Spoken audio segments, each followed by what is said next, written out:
Soy zapatista del estado de Morelos, porque proclamo el plan de Ayala y de San Luis. Si no le cumplen lo que al pueblo le ofrecieron, sobre las armas lo hemos de hacer cumplir. Muy buenas tardes tengan todos nuestros miradores, seguidores, oidores, bebedores, masticadores y regurgitadores de la palabra que expresamos en nuestro canal de YouTube, La Comuna de la Palabra. Nuevamente, como cada semana hacemos, tenemos un programa dedicado a la serie de monólogos en torno a las cuestiones relativas a la neuropsicología o neuropsiquiatría, dedicadas al quién, al sujeto de la actividad, más que la neuropsiquiatría o la neuropsicología, dedicada al qué, trátese del trastorno que se trate, o de la neuropsicología, de lo que algunos llamamos la neuropsicología del cómo, que desde finales del siglo pasado se empezó a promover como lo que se consideró en su momento la dinámica de la neuropsicología del cómo, que para algunos se prefirió denominar neuropsicología cognitiva, siguiendo con el anglicismo y siguiendo con el latinismo neuropsicología cognoscitiva. Entre el cognitiva y el cognoscitiva, nos parece que efectivamente todo podría variar en una cuestión esencialmente lingüística, pero no es el caso. No voy a abundar en este momento en ello. Parece que tenemos un problema. Voy a comenzar de nuevo. Muy buenas tardes tengan todos nuestros oidores, miradores, seguidores, bebedores, masticadores y regurgitadores de la palabra que expresamos mediante nuestro canal de YouTube, La Comuna de la Palabra. Como cada semana hacemos, tenemos un programa el día de hoy dedicado a lo que sería la neuropsicología y la neuropsiquiatría romántica o neuropsicología del quién, es decir, la neuropsicología centrada en la persona y no solo en el qué, que sería el trastorno, síndrome o problema, o la neuropsicología del cómo, que para algunos era la neuropsicología o cognoscitiva en un origen latino o cognitiva en un origen anglo o sajón. Hemos venido trabajando sistemáticamente en una primer sesión dedicado mediante estos monólogos a los orígenes de lo que se conoce como, en su momento Luria lo denominó ciencia romántica, Oliver Sacks así lo refirió también, y a partir de ahí se le conoce como la neuropsicología romántica. Después de entrar a los orígenes, entramos a lo que es el desarrollo de esta a través de dos grandes personajes. Por un lado, el caso del propio doctor Oliver Sacks, quien impulsa ampliamente esto y según mi opinión es quien más ha producido en términos de narrativas, subrayo en términos de narrativas, ya lo comentaba esto con el doctor Jesús Ramírez Bermúdez. Por la naturaleza de la producción escrita, no tengo duda de que es Oliver Sacks. Pero más allá de ello, en la segunda parte de lo que es el desarrollo de la neuropsicología del quién, trabajamos un poco con un colega español catalán de nombre Saúl Martínez Horta, quien tiene una tríada de libros dedicadas a esta cuestión. Iniciamos esta serie de monólogos con una cuestión etológica, Franz de Waal, bajo el título Te pareces tanto a mí. En la primera parte de lo que es la neuropsiquiatría romántica o neuropsiquiatría del quién, hablamos e hicimos una valoración, una exposición más que valoración, sobre la obra del doctor mexicano Jesús Ramírez Bermúdez. El día de hoy trataremos de abordar el esquema que se nos propone desde la obra de nada más y nada menos que el doctor Guillermo Lahera, quien a través de su libro Las palabras de la bestia hermosa, trataremos de, se le pone el subtítulo de Breve Manual de Psiquiatría con Alma. No sé si en realidad sea la era, pero depende de cómo lo articulemos en cada región hispanohablante. Pero aquí lo he presentado como Guillermo Lahera. Otros lo he escuchado como Lajera. Pero haya sido como haya sido, dijera un expresidente que tuvimos en México, hoy hablaremos de este asunto. No quiero, sin embargo, como cada semana hacemos, dejar de recordar que se ha cumplido ya prácticamente medio segundo mes del año 26. Y desde que el candidato a la presidencia de la República en ese entonces, Andrés Manuel López Obrador, se comprometió en campaña a entregarnos la verdad histórica sobre la desaparición forzada de los 43 jóvenes de la Escuela Normal Rural Raúl Isidro Burgos de Ayotzinapa en Tixla de Guerrero, no tenemos ni la verdad histórica, ni la verdad a secas, ni la justicia transicional. Debo dejar claramente estipulado que este suceso y este crimen de Estado se perpetró durante el gobierno del entonces último priista presidente Enrique Peña Nieto, y nos dimos cuenta de que inventaron una mentira histórica a la cual denominaron la verdad histórica. Terminó el periodo gubernamental del presidente Andrés Manuel López Obrador, devenido el Movimiento de Regeneración Nacional, mejor conocido como Morena, y no tuvimos ni la verdad a secas.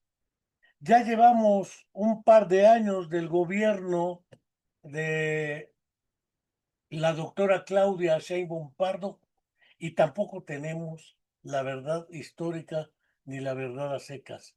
Por eso seguiremos recordando cada semana, mientras no tengamos la justicia, la verdad o lo que corresponda, esta deuda histórica de Estado. Tampoco quiero dejar de enviar un fraterno saludo a través de nuestra querida amiga Angélica Rodríguez Monroy, madre de Viridiana Anaid, estudiante de nuestra Facultad de Psicología de la Universidad de Morelos, quien desde hace más de 13 años también fue desaparecida en contra de su voluntad. Su pareja sentimental fue asesinada en el lugar de los hechos y hasta ahora seguimos esperando con ella y las distintas familias buscadoras de sus seres queridos en fosas clandestinas donde se pueda la verdad y la justicia. Vaya un fraterno saludo a Angélica Rodríguez Monroy. Y seguimos recordando a Viridiana Anaid porque seguimos esperando su presencia porque viva la llevaron. Una vez planteado esto, quiero, ya ponía en modo de compartir pantalla lo que es la imagen que nos fue dada. Primero conseguí el libro a través de Kindle, porque no era conseguible físicamente aún. Más allá de Editorial Debate, es una obra que por lo demás presenta esta clara visión. Y dice en un epígrafe de un proverbio chino recogido en Una mente inquieta de K.R. Jameson, 1996. Antes de poder vencer a una bestia, es preciso volverla hermosa. Voy a tratar de dejar de compartir ahorita el texto porque me interesa exponer ante ustedes algunas ideas del libro y por qué ese libro trasciende a la neuropsiquiatría o a la neuropsicología, el que le hace afasia, le hace amnesia, agnosia, apraxia, acalculia y lo que gusten con el prefijo a, que significa sin, amusia, ageusia, etcétera. Pero también tenemos que considerar en la recensión de dicho libro Las palabras de la bestia hermosa, un planteamiento que nos dé la oportunidad de precisar algunas cuestiones.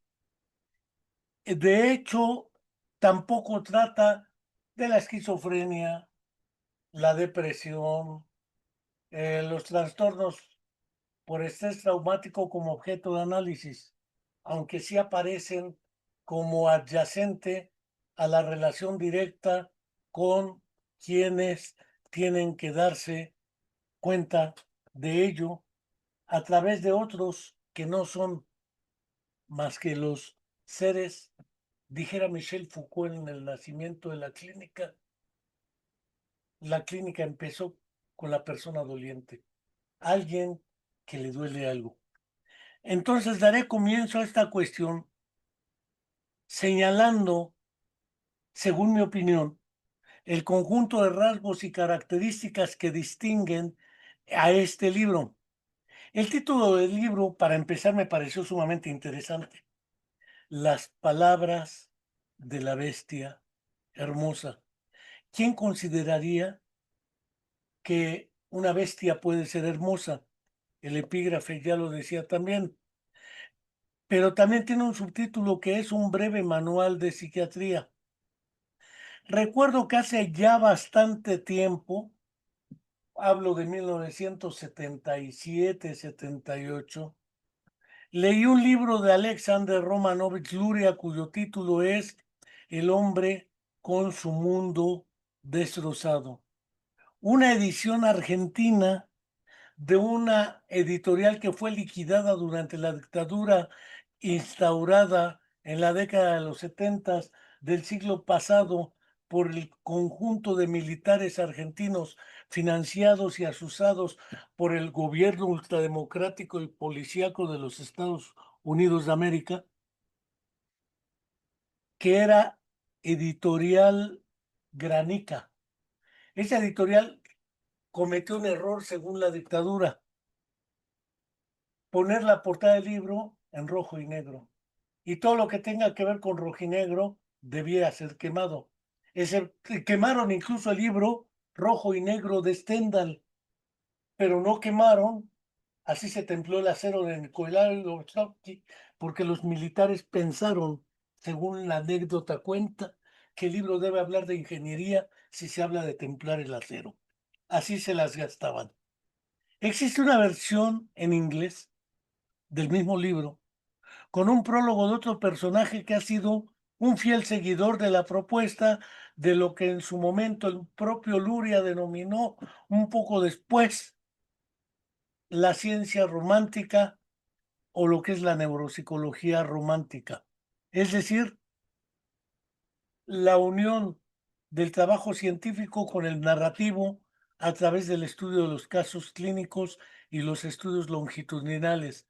Más trascendente ahora que se le da preponderancia a los estudios transversales con muestras grandes de población, análisis estadísticos sesudos y el ser humano como objeto de interés de la psicología, la neuropsicología, la psiquiatría, la medicina, desaparece y lo único que queda son enfermedades o trastornos.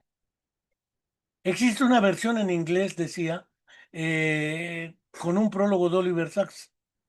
Un poco después conocí un libro que se titula El hombre que confundió a su mujer con un sombrero, de Oliver Sacks, porque en un curso que en 1985 nos dio el mes de enero en la Universidad Nacional Autónoma de México, en su Facultad de Psicología, un curso impulsado por la propia facultad y la Organización Panamericana de la Salud, que se denominó Neuropsicología Infantil. Ese curso fue impartido por el entonces doctor Juan Enrique Ascuaga, quien por cierto también fue encerrado en la cárcel durante la dictadura militar y gracias a una carta pública firmada entre otros por Chomsky, Jean Piaget y otros más pidiendo su libertad, fue liberado y sacado de Argentina. Juan Enrique Ascuaga nos habló de ese trabajo del hombre que confundió a su mujer con un sombrero y después conocimos el libro que traía otros casos más de Oliver Sacks. En este libro se presenta un conjunto de casos clínicos dedicados a través de ellos a presentar una serie de problemas que objetiva y materialmente enfrentan las personas y sus familias. Y desde luego analizar con base en ellos un conjunto de categorías, conceptos y premisas de lo que es hasta ese momento la neuropsicología. Ya hablamos la semana anterior del doctor Jesús Ramírez Bermúdez y una triada de libros donde nos habla a través de casos clínicos y de algunos personajes en esta trama de lo que es un conjunto de problemas de naturaleza neuropsiquiátrica. Posteriormente, y de ello hablaremos la próxima semana en la misma serie de neuropsicología y neuropsiquiatría románticas o neuropsicología del quién, en el asunto propiamente literario. En esa época leí una novela entre muchas más de un tal Rafael Pérez Gay, mexicano, que se llama El cerebro de mi hermano. Es una narración no de un clínico, sino de un escritor de literatura, novelas y otras tramas, cuentos, que escribe novela y ensayo, y Rafael Pérez Gay dedica este libro en una narrativa excelsa al deterioro cognitivo mayor o demencia de su hermano mayor José María Pérez Gay, quien por cierto trabajó muy cercanamente con Andrés Manuel López Obrador. El cerebro de mi hermano es una narración novelada y no velada, es decir, una o dos palabras, porque está en forma de novela y porque además no vela ninguno de los problemas de otro personaje y todo el proceso que llevó el personaje y la familia. Posteriormente, entre otros, leí el breve diccionario clínico del alma que comentamos la semana anterior, del psiquiatra mexicano, neuropsiquiatra Jesús Ramírez Bermúdez, con un prólogo de un excelente médico, también excelente escritor, Francisco González Cruzzi. También de casos clínicos. Parece ser que ya lo planteaba un neuropsicólogo canadiense de la región quebecua o de Quebec, Montreal, André Roch Lecours. André Rolecours en un artículo publicó la necesidad de ir trascendiendo lo que es la neuropsicología del qué para ir acercándose a la neuropsicología del cómo. Esto implica pasar de la neuropsicología clásica a la neuropsicología cognitiva. era de la región de Quebec. Era imprescindible, según André Rollecourt, pasar de la neuropsicología del qué, la afasia, la agnosia, la amnesia, la prosopagnosia, a la neuropsicología del cómo. Es decir, explicar los procesos que subyacen a cada alteración, porque de otra manera se queda en un modelo de etiquetas y estigmas. Sin embargo, desde los trabajos de Luria, Oliver Sacks, Jesús Ramírez Bermúdez, entre otros más, se empezó a plantear la idea de trascender la neuropsicología del cómo y acercarse a la neuropsicología o la neuropsiquiatría del quién, es decir, del personaje. Esto obviamente no se lo sacaron de la manga, ni su cerebro lo secretó como el páncreas insulina como una excelente idea. Ya todos los siglos XIX y XVIII eran muy clásicos en este estilo de escritura. Los cánones de la investigación que exigen estudios con una muestra representativa de población fueron desplazando la práctica que era muy tradicional en dichas narrativas. Esto implica reconsiderar la relevancia de los casos como referentes analíticos y teóricos, no solo del quién, sino a través del quién, los cómo y los qué. Porque el quién, con su entorno, se encarga de tratar de darle salida a los problemas que se presentan, pero sin omitir a ese plural que es el paciente, la familia y la comunidad.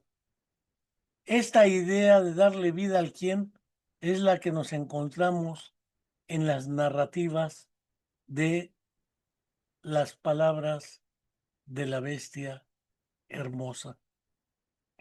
El trabajo que ahora comento, sin duda regresa a esta cuestión del quién. Y no lo deja solamente en el cómo, ni mucho menos en el qué. Las palabras de la bestia hermosa es un trabajo que inicia con un caso, sigue con otro, y otro más donde toca las cuestiones relativas a la esquizofrenia, los delirios, la depresión o lo que algunos llaman el trastorno bipolar. No solo porque el trastorno bipolar incluye la depresión, sino porque también considera fases de manía o maníacas. Y desde luego el TOC, trastorno obsesivo compulsivo, entre otros más. Quiero aquí señalar que no solamente describe los casos, como pudieron hacerlo Luria, Sachs, Jesús Ramírez Bermúdez, Saúl Martínez Horta, sino cómo desde los siglos XVII y XVIII se venía haciendo. Han hecho estos personajes de la narrativa su herramienta predilecta. Puedo empezar, por ejemplo, con las palabras de la bestia hermosa que sin duda nos introducen en la lógica de la narrativa. Pero la discusión de la naturaleza teórica y práctica de los trastornos o síndromes y aún más una vieja discusión entre las causas de los llamados trastornos mentales. Algunos le llaman problemas psicológicos, tratando de evitar la noción de trastorno. Sea cual fuera el dilema, no importa cuál sea, la esquizofrenia o la psicosis, sea el trastorno bipolar, el trastorno obsesivo compulsivo o la de acumuladores patológicos, donde efectivamente, por ejemplo, el problema o en otro caso el autismo, que se torna de otra naturaleza, la reflexión sobre la naturaleza del trastorno implica ubicar el famoso trastorno dentro de dos contextos, el de la persona y el de su entorno. Pero no solo ello, sino que la correlación entre los elementos de la naturaleza neurobiológica o genética para algunos y la naturaleza de los entornos socio e histórico-culturales, es decir, la vieja discusión entre herencia y entorno. Esto implica una reflexión de la práctica clínica. Psiquiatras, neurólogos, psicólogos y desde luego ha sido matizada en diversas redes sociales ahora. El falso debate de la psicoterapia o la farmacoterapia, viejos dilemas que se plantean, por otro lado, el autor nos los está mostrando de manera clara. Algo que se ha visto dentro de las disciplinas y prácticas de las ciencias de la salud o de la práctica clínica. La psiquiatría, particularmente, porque es el caso de Guillermo Laera. Por ejemplo, no conozco una antipsicología, pero sí una antipsiquiatría. Podemos recordar a Ronald Lang, David Cooper, a Thomas Szasz o Franco Basaglia, y podemos pensar en un conjunto de escuelas o paradigmas, dijeran algunos, dentro de la psicología y desde luego dentro de la psiquiatría, que buscaron transformar ciertas prácticas opresivas dentro de la misma, que no es lo mismo, aunque parezca igual. Una cosa es ciertas prácticas y otra cosa es la disciplina psiquiatría o neuropsiquiatría. Y este asunto también lo plantea con bastante lucidez y de manera crítica Guillermo Laera. Por ejemplo, el conjunto de capítulos que tiene el libro, y podemos ver, además de lo que sería la introducción, que es el planteamiento del problema, la historia de los manicomios, el manicomio se convierte en el circo, esta idea de la crítica a la práctica manicomial era importante considerarla. Y sin más ni más, para empezar a tantearle el agua a los camotes, dijéramos en México, a intentar saber de qué lado masca la iguana, presenta el caso de Julián el poeta. El paciente, dice Laera, estaba sufriendo un cuadro psicótico que lo mantenía fuera de la realidad. Un varón de 38 años, complexión gruesa, aficionado ocasional a escribir poesía, independiente, se autoeditaba, tenía unas enormes ojeras y la madre le contó que este personaje hacía años había tenido una depresión en la que oía voces y pensaba cosas raras. Y dice la señora, y recordé para mí mismo, entonces dice la era, que la depresión está sin duda menos estigmatizada socialmente que la psicosis. Es un antecedente interesante porque la madre no refiere diagnóstico de psicosis, sino diagnóstico de depresión. Y parece ser que, como señala después, entre comillas, Guillermo Laera, fue una época horrible. No entendíamos nada, dice la señora. Él estaba fuera de sí, chillaba por cualquier motivo. Todo lo sacaba de quicio y ahora estamos igual, doctor. Entre medias había acudido a un psicoanalista que tras infinitas sesiones relacionó el cuadro con la culpa introyectada por la separación de los padres, lo que sea que eso signifique. 30 años atrás, y le animó a abandonar la medicación como gesto liberador de la opresión sufrida desde ese entonces. Entonces inició con una técnica que se conoce como desescalada verbal, es decir, trató de mostrarse calmado, seguro, expresando un deseo genuino de ayuda, atendiendo a las necesidades básicas que el paciente le comunicaba de alguna manera, tratando de identificar su sed, su cansancio, la sensación de amenaza, etcétera. ¿Qué poesía escribe? Se preguntaba, y le pareció como el presidente poco profesional. Soy amateur.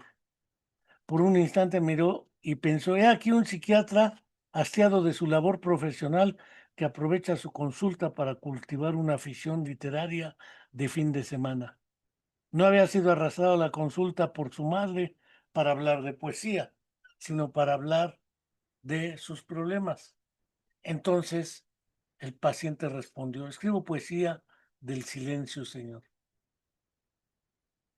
A partir de ahí, prosigue con la narrativa, ¿sí? Donde habla de novelas, Truman, habla de películas, el show de Truman, de Peter Weir, que de ahí saca el análisis. Luego siguió trabajando el caso para trabajar una angustiosa soledad de saber lo que estaba ocurriendo y no lo podía compartir porque no sabía qué enfrentaba. Era una característica, dice el propio la era de la psicosis. Entra al análisis de la alucinación y el delirio. Sea psicosis, trastorno psicótico o esquizofrenia. Y hace el análisis del contexto. Ocurre a un personaje español muy importante de época, José Luis Pinillos, bajo el supuesto de que la mente funciona como una totalidad y no son los sentidos, sino el sujeto quien percibe. Esta idea de la gestáltica muy básica y muy original prosigue en los análisis para analizar delirio y alucinación. Una vez que entra a este caso, ¿sí?, analiza el significado de los objetos y se va hasta la explicación neuroquímica, dopamina, etcétera. Entonces, a partir de ahí, le presentan un poema y un tratamiento antipsicótico, y con ello fue relativamente mejorando. Posteriormente presenta enseguida un caso que se llama Leonor y la sombra. Le llegó de rebote porque era el cuarto psiquiatra del centro en atenderla. Había detrás de sí todo un rastro de reclamaciones, denuncias, descalificaciones y quejas. Una opinión compartida entre nosotros de pacientes, digamos, dura. Bueno, decía la paciente, el doctor Fonseca, un niño de papá que lo ha tenido todo hecho y nos mira a los pacientes a distancia como bichos raros, como animales del zoológico, debe pensar que somos unos desgraciados que no hemos tenido su enorme éxito. La doctora González, por su lado, una burócrata de la psiquiatría pública, solo sabe emitir informes, poner sellos, licencias, quejarse. Desde el principio te marca lo que es su competencia y lo que no, qué debes hacer, lo que está prohibido. Le hubiera ido muy bien en la URSS. Ese es un asunto que dejaremos para otro momento. ¿Y qué decir de la doctora Carmen? ¡Qué espesura! Vaya parrafadas me metía acerca de lo que me ocurría. Hablaba mucho más ella que yo. Me daba un discurso sobre las tres cosas de mi vida que me había preguntado unos minutos antes. Producía ridículo. Para los dos, dice el doctor Laera, porque era mordaz la paciente, incisiva, hiriente, él trataba de conectar esa experiencia de quejas a propósito de la relación precedente. Le llega de rebote, como él dice. Para los dos, subraya Guillermo Laera, era evidente que el siguiente profesional en ser descuartizado, tarde o temprano, sería yo. Me parecía humillante anticipar que añadiría una nueva declaración en su relato. El doctor Lajera, o la era, que se hizo el simpático y me siguió la corriente, sin duda se cree más listo de lo que es, como si los demás fuéramos gilipollas, estúpidos o tontos. Claro que estaba que eh, ya había tratado de empatizar esta descalificación. En realidad, los psiquiatras podían sentirse afortunados porque aparecíamos solo como unos necios incompetentes. A dos trabajadores sociales les puso una demanda criminal por prevaricación y a una enfermera otra por denegación de auxilio. Es decir, al equipo de apoyo le fue como en feria porque tenían demandas judiciales. Ante todo esto había tenido una madre incontinente, evasiva, descalificadora, que le había repetido toda su vida: Leonor, tú eres tonta y mejor calladita, te ves bonita. ¿Cuál era el diagnóstico de Leonor? Lo que llamamos, lo que llamamos un trastorno paranoide de la personalidad, es decir, un patrón fijo desde la adolescencia basado en la desconfianza hacia los demás.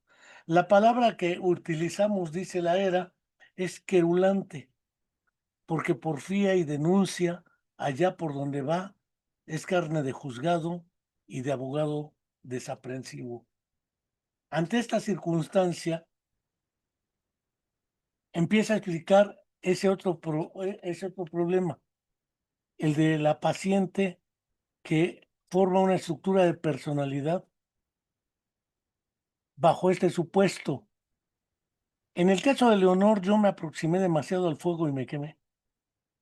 En la luna de miel de nuestra psicoterapia, ella vio a través de mis ojos un interior vulnerable, deficitario, dispuesto a ser integrado con sus inadvertidas fortalezas, pero sus almas de supervivencia se activaron. La lección está servida y a partir de ahí utiliza un terminejo que ha generado mucha polémica: la deconstrucción del síntoma. Lo que es el trastorno paranoide de personalidad o las psicosis y sus fronteras borrosas. Todo a través de lo que es el caso de Leonor.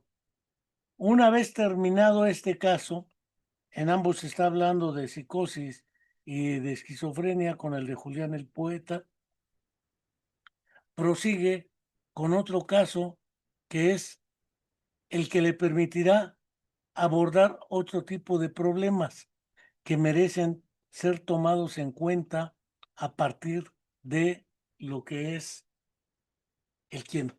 Kevin, la añoranza del éxtasis.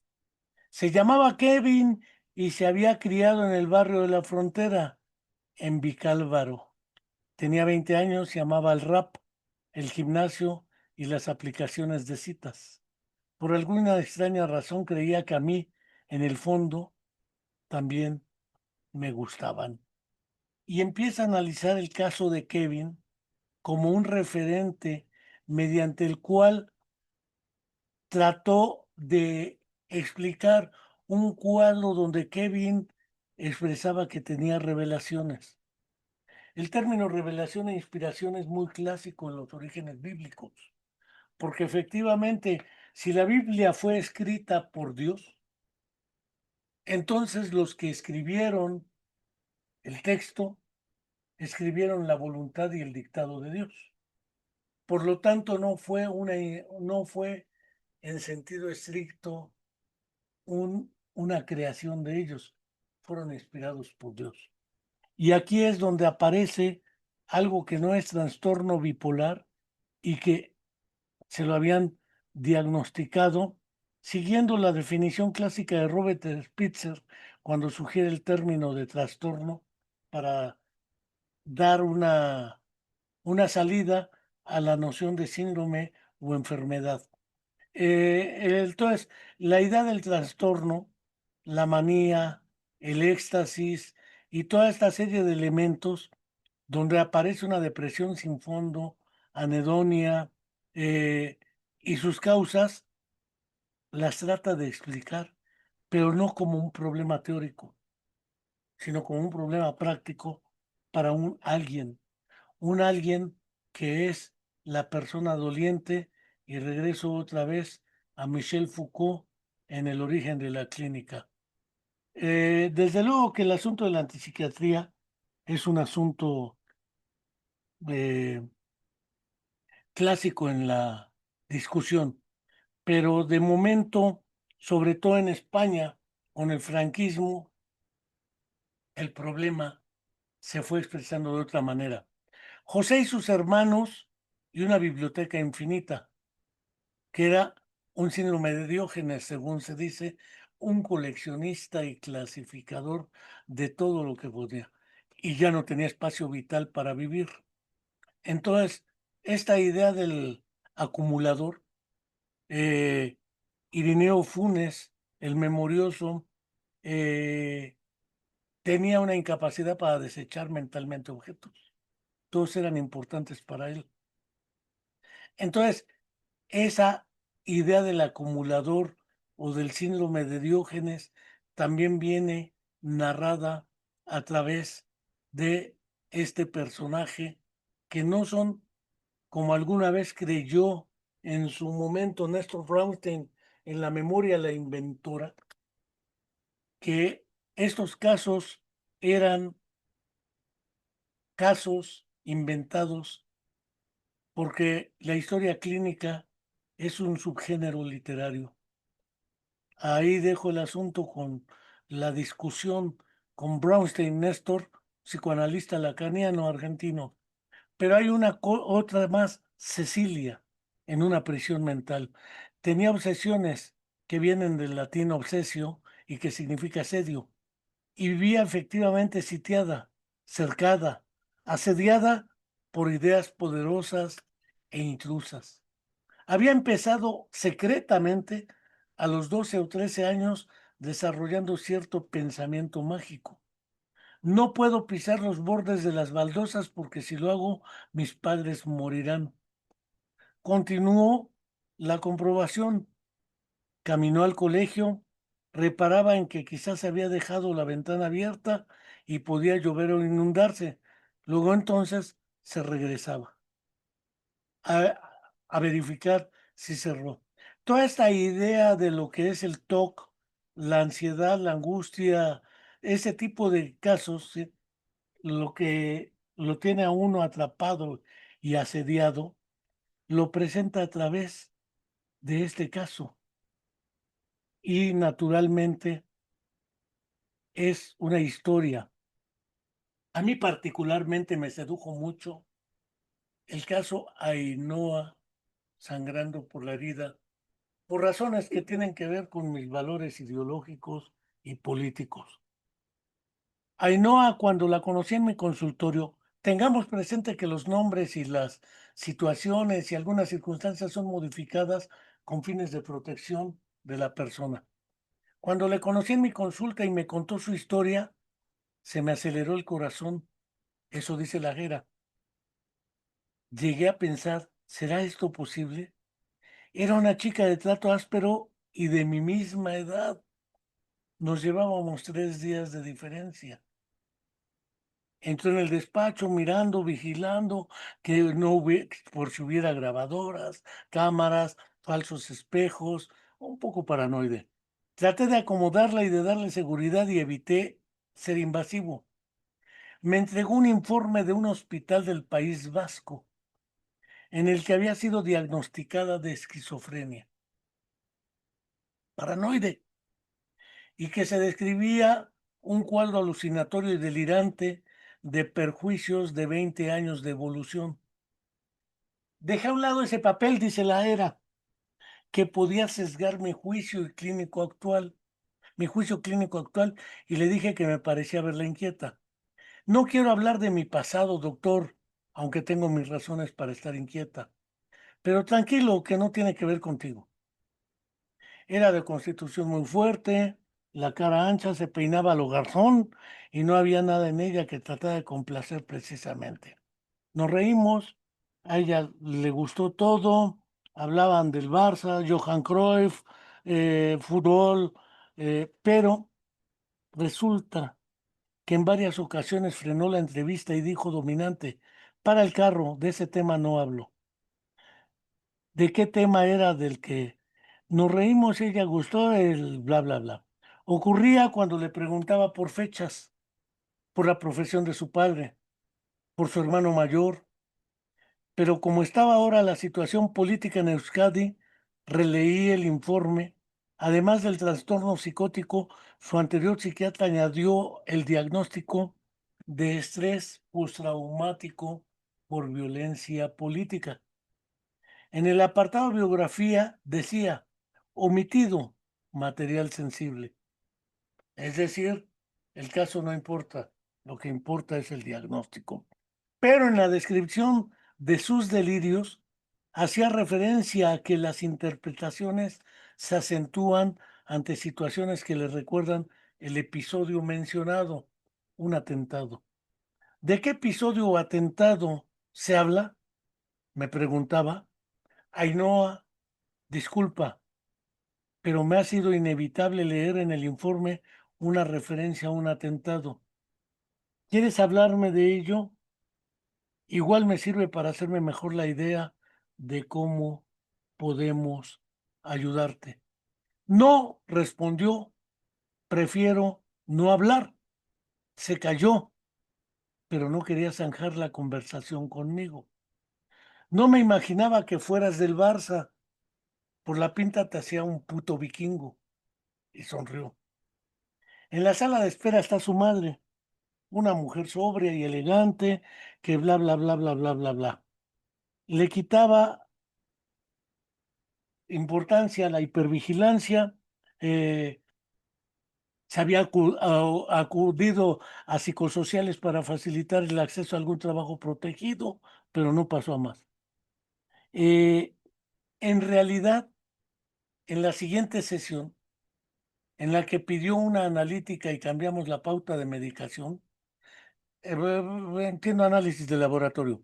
En el colegio de los marianistas, en la Cuesta de la Adepta, desde que mi padre se metió en política, las esquelas con nuestros nombres en el buzón de mi madre, mi hermano y las pintas de Gora Eta, no dormiréis nunca.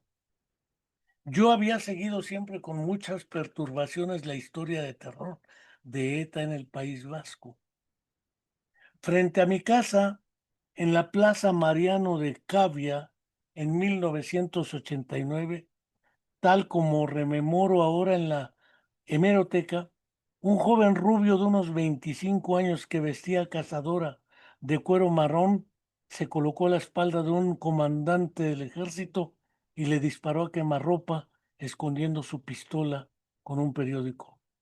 Yo tenía 9 años apenas. En la matanza de la Plaza de la República Dominicana, 12 muertos, 10 en Hipercor, 21 muertos, 11 en la casa del cuartel de Zaragoza, 11 muertos de los cuales 6 eran niños. Bastantes matanzas. Recuerdo crecer obsesionado con las fotos y los nombres de los terroristas más buscados. Iñaki de Juanatcaos, Santi Potros, Idoia López de Tigresa, Josu Ternera, Francisco Paquito Mújica Garmendia. Recuerdo con desasosiego que una terrorista del Comando de Madrid, Inés del Río, me parecía bastante atractiva. Fue condenada por 24 asesinatos. Mi respuesta a esta perturbación fue convertirme en un niño experto en terrorismo etarra. Por supuesto, mis padres se preocuparon. Así había conocido que en 1984 Ainhoa y yo teníamos 8 años, a 3 días de las elecciones vascas.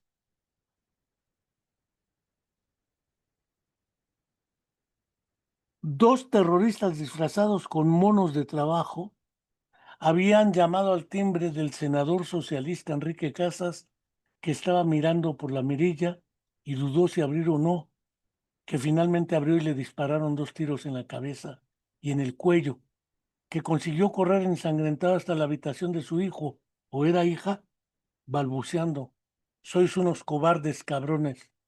El pistolero, que se llamaba José Luis Merino, le descargó entonces, delante de los ojos del niño o niña, 13 tiros por la espalda. 30 años después, en mi consulta de psiquiatra, mi hipótesis tentativa era que Ainhoa se había cambiado de apellido y podría ser esa misma niña, y que ahora oía voces y veía amenazas por todas partes porque la vida le había regalado esa experiencia que yo recordaba, pero no podía imaginar. Y a partir de ahí, plantea un análisis que particularmente me sedujo maravillosamente, literariamente, filosóficamente y psicológicamente. No toda adversidad en la vida es trauma. ¿Qué es trauma? Estudiar el trauma y sus consecuencias psicológicas a través de esta experiencia, porque no es el problema aquí de los cambios neuroquímicos que traía la niña en su etapa infantil. Una circunstancia político-militar de la época del franquismo y ETA genera una situación en la vida.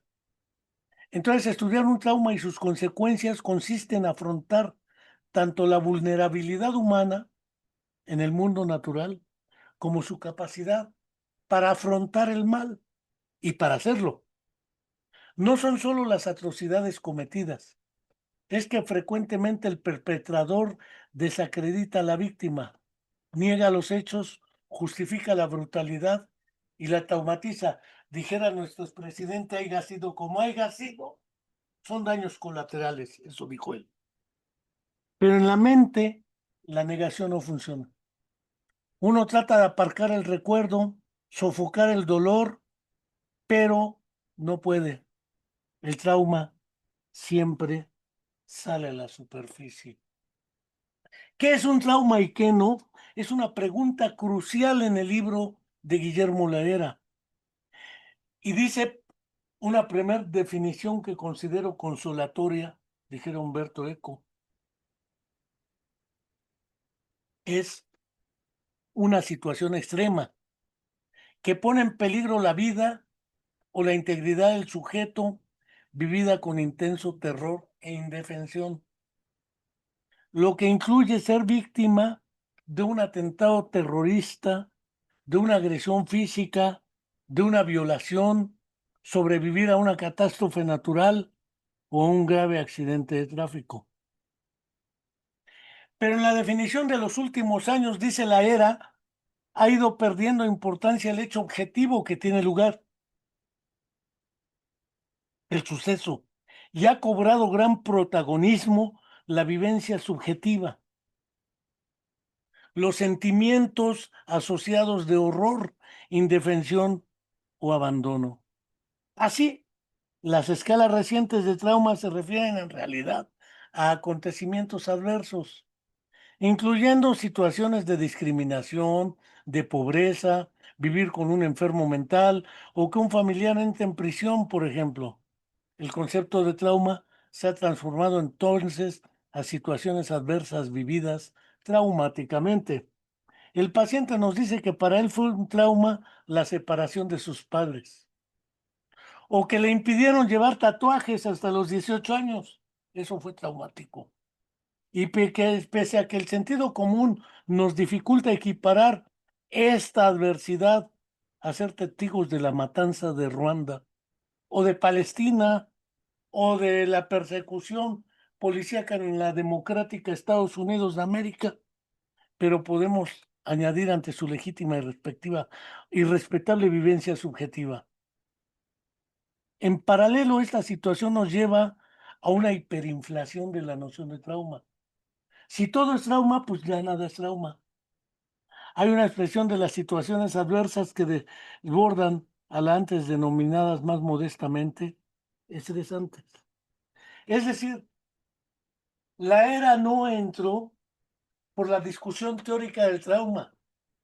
Entra a través del caso de Ainhoa y la situación vivida en el análisis que hace del mirar directamente la ejecución de su padre, con más de 20 tiros, entre otros por la espalda frente a ella, cuando era un candidato socialista en el País Vasco, marca una historia ante la persona, una niña de 8 años, que no puede hacer nada, un sentimiento de indefensión y terror ante la circunstancia. ¿Y cómo olvidarlo? El termostato entonces se ha desajustado.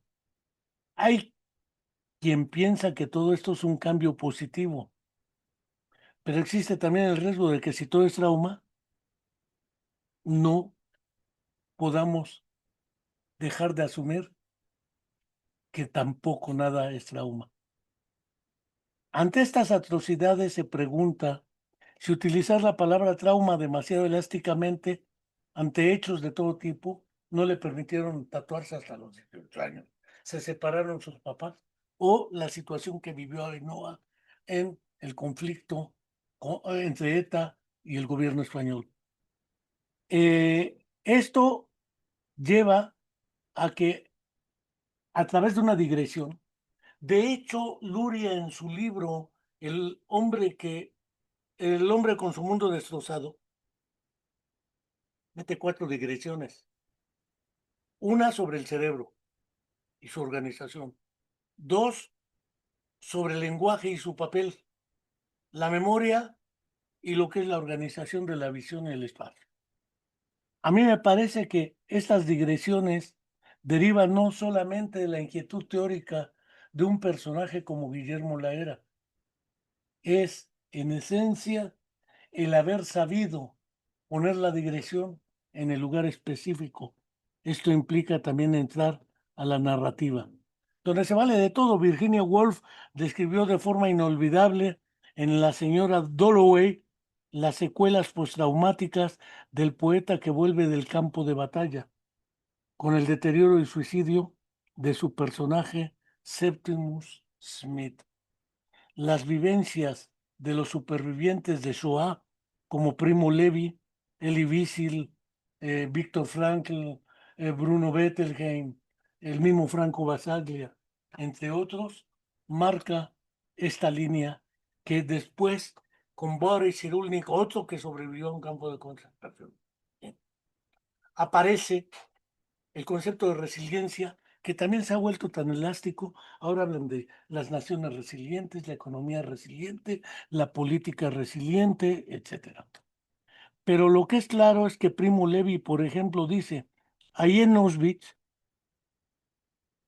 las vivencias de Primo Levi, es más, Jürgen Habermas, otro de los personajes, el de teoría de la acción comunicativa en 3 tomos, Habermas dijo literalmente, allí, en Auschwitz, algo pasó que hasta entonces nadie había considerado posible. Auschwitz ha cambiado las bases para la continuidad de las condiciones de la vida en la historia.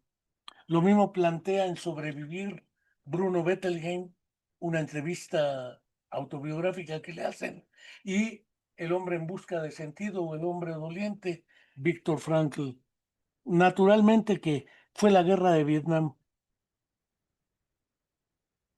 el karma de los Estados Unidos, con sus miles de veteranos derrotados necesitados de atención psicológica, la que impulsó el nacimiento de la psicotraumatología y de la que emergió el trastorno por estrés postraumático, aceptado por primera vez en el DSM hasta el año 1980. Es una de las rutas postraumáticas, no todas.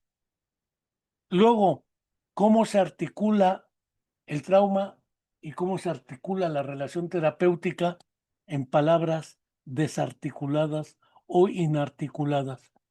Esta idea me parece que ha sido magnífica en el caso de Ainhoa. De no ser por este caso, no conozco otro trabajo y lo voy a subrayar. No lo conozco, lo cual no quiere decir que no exista. Quiere decir que no lo conozco. La realidad no depende de mi conocimiento. Ese es un principio materialista epistemológico elemental. La realidad no depende de que la conozca o no.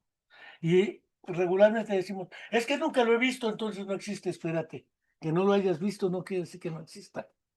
No conozco, y lo subrayo, un trabajo tan profundamente analizado, tan prístinamente expuesto, pero de manera breve y concisa, que no sea a través de este caso de Ainhoa, en el caso del trauma.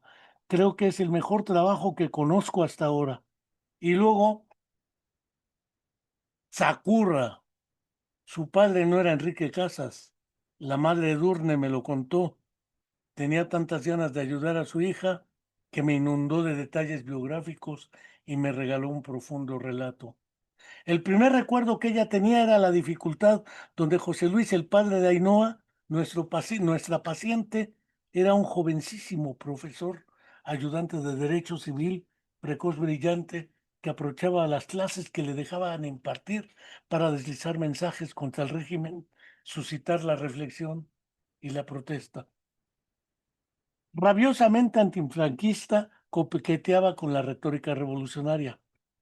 Aunque utilizaba unos rudimentos de euskera, la lengua vasca, como código afectivo hacia sus compañeros, no pertenecía a la fracción aversale de la extrema izquierda vasca. ¿Qué va? Nosotros nos preocupaba más la guerra de Vietnam, los grupos de América Latina. Teníamos mucho más conciencia de clase que de pueblo. Esa división política me parece interesantísima y no sé si Guillermo Laera quiso deslizarla deliberadamente o si fue inconscientemente. Pero eso lo dijo la mamá de Ainhoa. Nuestra conciencia era de clase, no de pueblo, mientras que el vasco era el pueblo vasco y no de la clase. Esto es un problema de los deslices diferenciales entre marxismo y no marxismo. Y no solo hablábamos de política, nos encantaban el teatro, las películas de Alain Resnais, Antonioni, esas cosas. Consiguieron proyectar el acorazado Potiomkin, ya sabemos de quién es, ¿eh? De un soviético que hasta más estuvo en México. Hermano, vámonos con Pancho Villa. En el salón de actos de la facultad colgaron reproducciones del Guernica de Picasso en las paredes, pero lo que les hacía sentirse plenos era la alegría desenfadada de la nueva mirada, la nueva vaga. Se debatían entre el vértigo revolucionario. Le teníamos odio a España porque un régimen execrable como el franquismo, que había arrasado y humillado a la mitad del país, se había apropiado de ella. La bandera roja y amarilla. El águila era contra lo que luchábamos, no contra España. Y entonces pensábamos como tantos que íbamos a cambiar el mundo. Cada cineforum, cada concierto de Luis Llaz o de Paco Ibáñez, quien por cierto todavía vive y lo felicitamos por sus cumpleaños recientes, cada asamblea clandestina se transportaban. Al parecer, José Luis le ocultó a Edurne, la mamá de Ainhoa, los nombres están cambiados, la parte más activista de su militancia. Tras unas revueltas estudiantiles, fue detenido e interrogado. Le presentaron pruebas, etcétera, y lo acusaron de ser todo lo que quisieron. Básicamente lo torturaron, los metieron a todos en celdas y se dedicaron a llamarlos a deshoras. El año en que ETA mató a Carrero Blanco, decidieron casarse. Poco después de morir Franco, José Luis ingresó al PSOE. Nació Ainhoa. Luego venía toda la historia. Del Eri también en Reino Unido, lo que era Irlanda. Como vemos, lo inarticulado en el caso el- del trauma. ¿Hay escudos antitrauma? También se pregunta la era, porque hay gentes, ¿cómo se explica los que sobrevivieron en los campos de concentración? Y lo decían tanto Bruno Bettelheim como Franco Basaglia, como el propio Víctor Frankl. Los que sobrevivieron a esas situaciones traumáticas tenían tres características que les hacían comunes. Tenían una religión, cosa que les hacía asumir que era una prueba de Dios y la iban a pasar. La actitud era distinta. Eran comunistas, lo cual implicaba enfrentar al fascismo y al nazismo en su propio terreno. Y lo tercero, los que asumieron que no tenían otra opción más que afrontarlo exitosamente para su familia. Los demás son los que perecieron en una versión analítica de los tres personajes que menciono. Esta idea del género, de lo que es la resiliencia de Boris Cyrulnik, que es rebotar, volver atrás, que no es resistir solamente, pero también implica el resistir.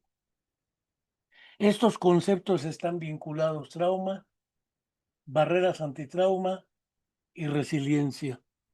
Lo que es el vínculo y el sentido, dijera Víctor Frank, o el significado. Estas ideas las trabaja claramente Guillermo Laera a partir del caso de Ainhoa. Vienen otros casos, pero como ya llevo una hora y no quiero hartarlos y no quiero parecer el palero de Guillermo Laera, debo señalar que viene otro caso: Jesús, el profesor de física. Además de Jesús, el profesor de física, es una depresión bárbara. ¿Sí?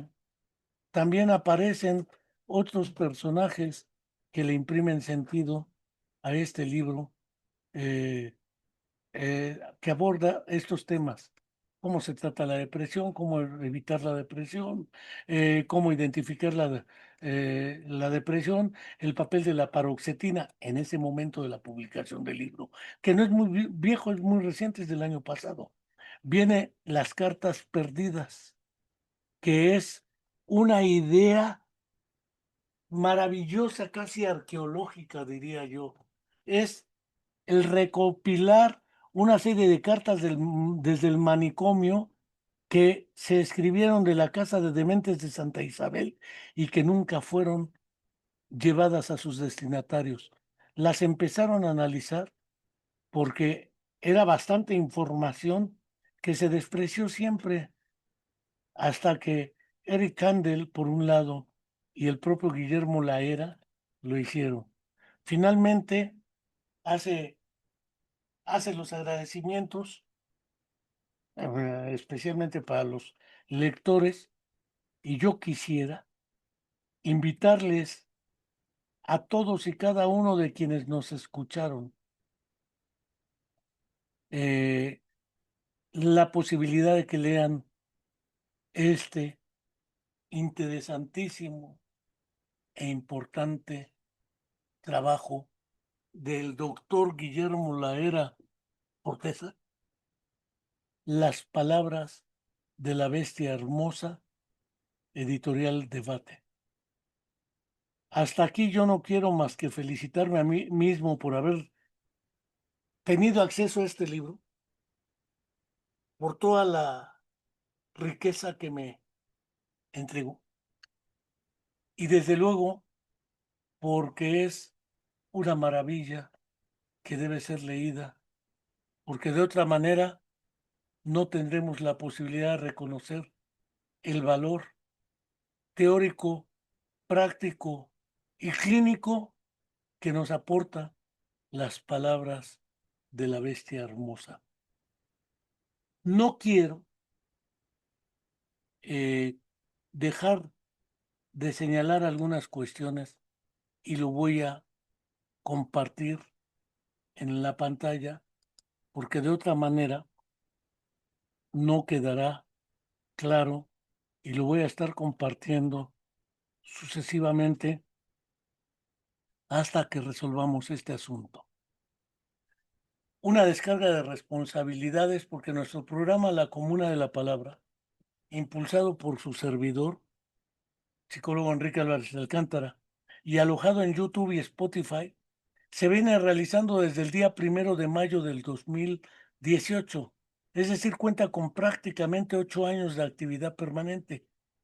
Este es un proyecto independiente, enfocado en charlas monólogos como el de ahora, entrevistas y conversatorios sobre temas diversos, sociopolíticos, socioeconómicos, socioculturales y académicos científicos, particularmente en América Latina, México y Morelos.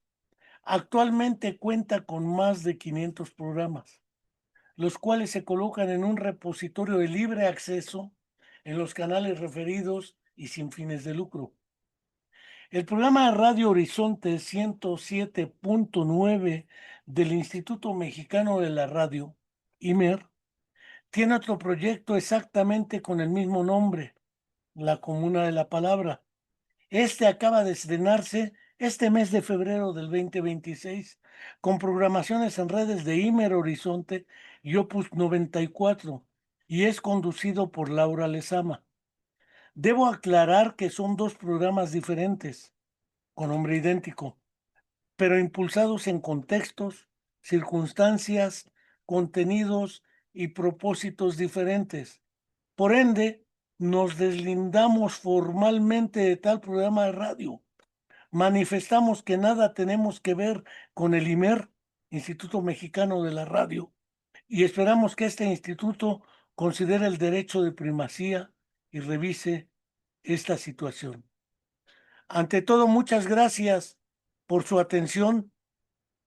Seguimos invitándolos a suscribirse a nuestro canal de YouTube, La Comuna de la Palabra, y sobremanera seguimos invitándolos a acceder a nuestro centro de estudios e investigación en neuropsicología del desarrollo a través de lo que es www.centrodeestudios.com y en YouTube o en Spotify, La Comuna de la Palabra. Hasta la próxima y muchas, pero muchas gracias.